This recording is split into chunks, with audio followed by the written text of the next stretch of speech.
Hello everyone, কেমন আছো তোমরা সবাই? তো আজকে তোমাদের সাথে একটা ব্রাইডাল কাট ক্রিজ আই মেকআপ শেয়ার করতে চলে এলাম।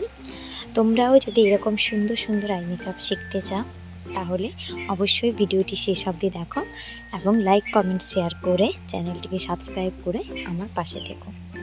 তো দেখো, এখানে আমি হাতের ওপরেই তোমাদেরকে কাজটা করে দেখাচ্ছি। তোমরা আইয়ের ওপরেও সেম টেকনিক ইউজ করে করতে পারবে। প্রথমে আমি একটা লাইট ব্রাউন কালারের শ্যাডো নিচ্ছি, তারপর এটিকে আমি ক্রিজ লাইন বরাবর ভালোভাবে ব্লেন্ড করে নেব।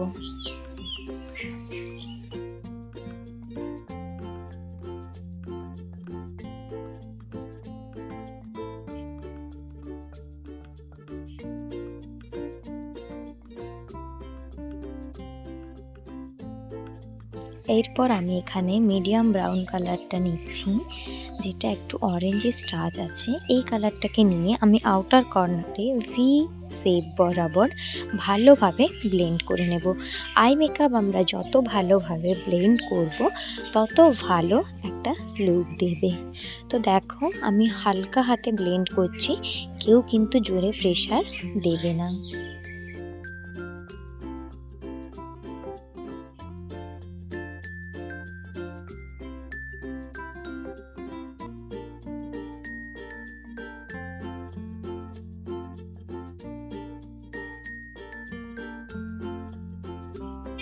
কাট ক্রিজ করার জন্য আমি এখানে কনসিলার ইউজ করছি।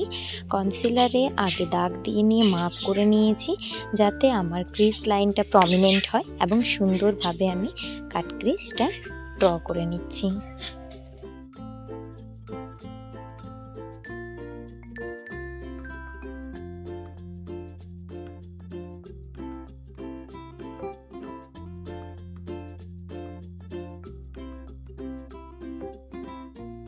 কাট ক্রিজের লাইনটাকে ডিফিউজ করার জন্য আমি ডার্ক কালারের শ্যাডো ইউজ করেছি এবং হাত দিয়ে চেক করে নিচ্ছি যে কনসিলারটা ভালোভাবে শুকিয়ে গেছে কিনা। যদি না শুকিয়ে থাকে সেক্ষেত্রে তোমাদের কালারটা প্যাচি হয়ে যাওয়ার চান্স থাকে। তো তোমরাও আগে মেক শিওর করে নেবে যাতে তোমাদের কনসিলারটা শুকিয়ে যায়, দেন তোমরা কাজ করবে।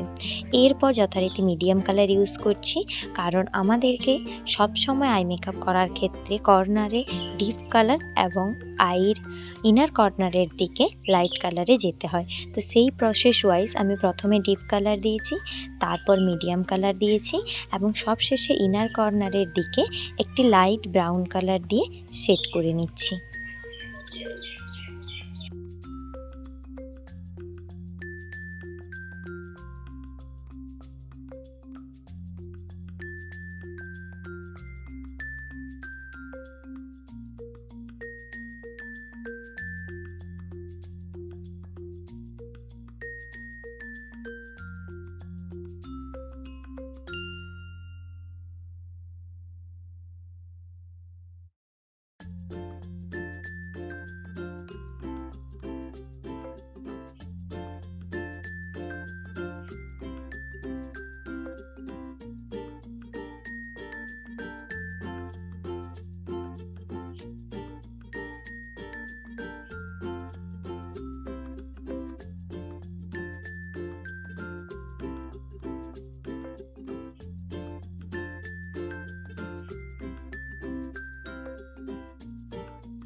আইলিডে গ্লিটার এবং লাইনার ইউজ করে নেওয়ার পরে এটা ছিল আমার ফুল লুক। কেমন লাগলো ভিডিওটি অবশ্যই জানিও।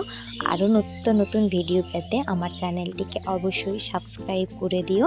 তোমাদের এক একটা সাবস্ক্রিপশন আমাদেরকে ভিডিও করতে অনেক হেল্প করে, অনেক মোটিভেট জাগায়। তো প্লিজ লাইক করে দিও, কমেন্ট করে দিও এবং সাবস্ক্রাইব করে দিও।